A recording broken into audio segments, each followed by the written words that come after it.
Я живу в унисон с музыкой. Музыка повсюду. Нужно только почувствовать и прислушаться.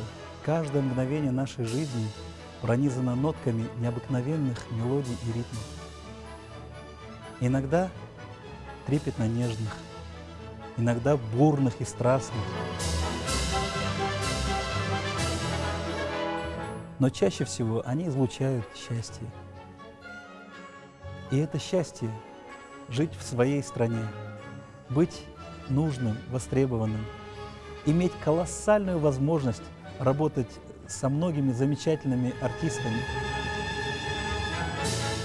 Музыка – это творение души. Это единственный всемирный язык, его не надо переводить.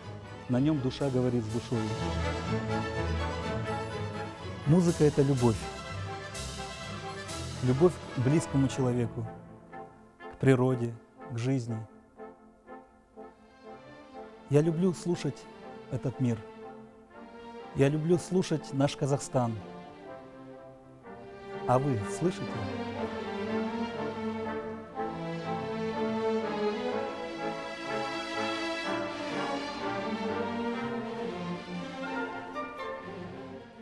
Я горжусь своей страной.